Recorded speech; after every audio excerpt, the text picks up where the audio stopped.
Le vedette pour la paix des deux artistes se conclut par l'enregistrement de la chanson Give Peace a Chance.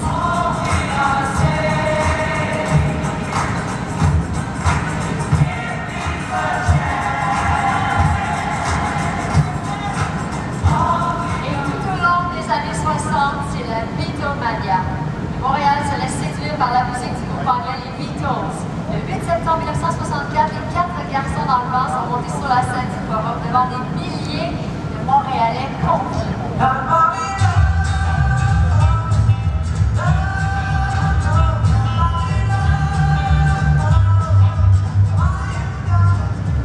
Et du côté des États-Unis, il y a un groupe de Californiens qui sont des gars amoureux des filles, du surf et du soleil. Ils font une musique irrésistible qui donne le goût de danser et de vivre l'été à la vie, les Beach Boys.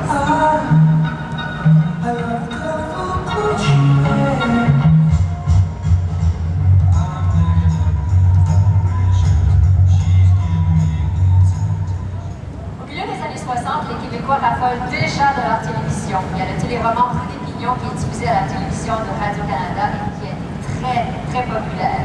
Les Québécois dansent aussi devant leur téléviseur pendant les soirées électriques de Jeunesse d'aujourd'hui, une émission qui a vu la naissance de plusieurs idoles.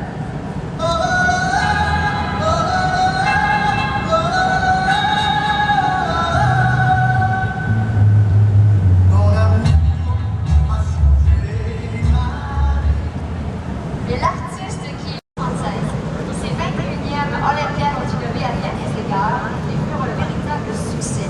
L'héroïne de ces jeux fut incontestablement la gymnaste brésilienne et mon idole d'enfance, Nadia Comaneci, avec ses 5 médailles d'or.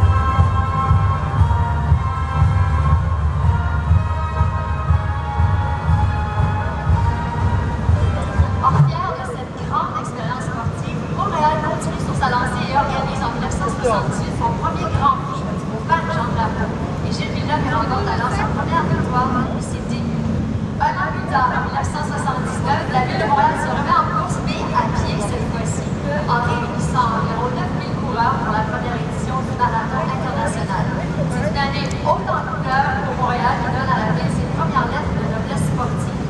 Cette décennie sportive a également été marquée par les exploits des Canadiens de Montréal. L'équipe triomphe à la fin des années 70 en remportant 4 coupes Stanley de manière consécutive.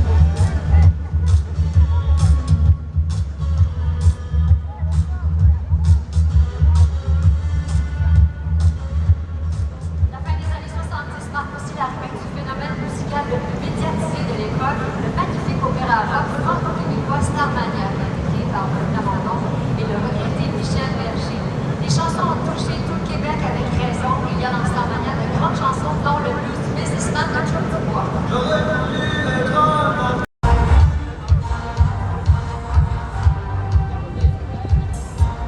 Puis c'est les francophonies qui débarquent en 1989, un des artistes prestigieux du Québec et de la francophonie se succèdent sur scène lors de cette première édition et encore aujourd'hui cette grande fête de la francophonie nous séduit.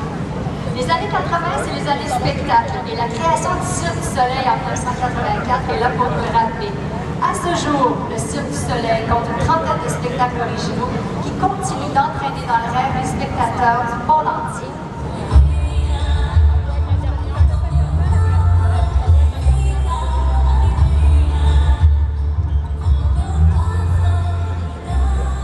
Toujours en 1984, Montréal accueille de la grande visite. Le pape Jean-Paul II donne une grande messe en plein air au parc Jarry.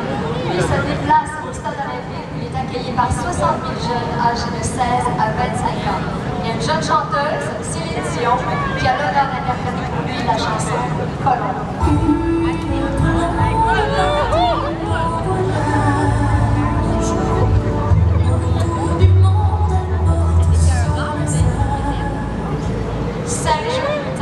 Michael Jackson enflamme à son tour la scène du stade olympique en compagnie de ses frères dans le cadre de la tournée Victory. Michael Jackson, c'est la star masculine des années 80, un dieu de la danse et un génie de la musique pop.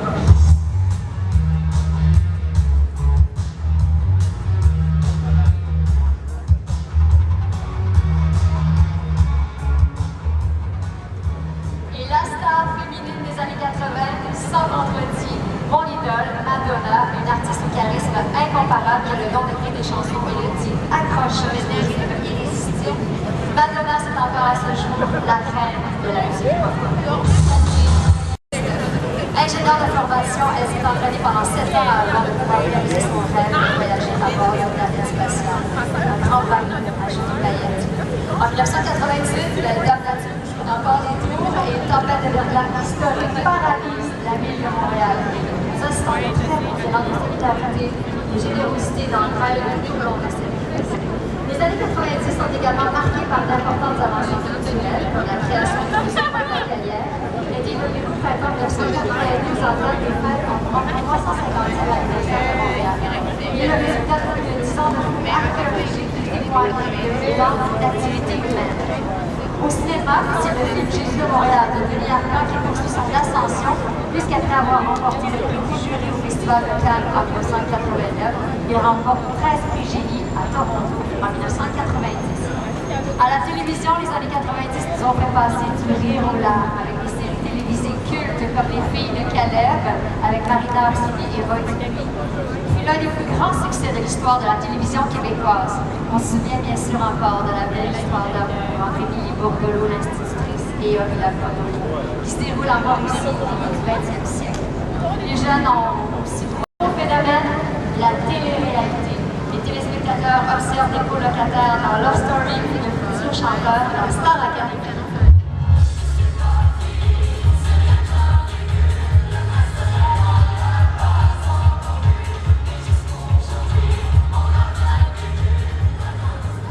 Au cours de cette décennie, Montréal se dote de son centre des sciences au Vieux-Port et de sa grande et belle bibliothèque, de quoi ravir les plus curieux et les plus studieux.